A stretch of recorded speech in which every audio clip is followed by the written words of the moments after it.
அந்த அறிவிப்போல் அன்ப தருவாளே சின்ன அறிவிப்பும் இன்றி சுடுவாளே நீயும் தும்மிடி தும்மிடி ஆயுசு நூறாக என் உயிர் உன்னோட பத்திர சொத்தாக என் பார்வை உன்னோடு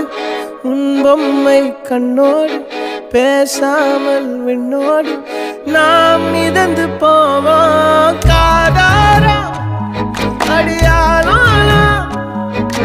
நான் தாங்க மாறோடு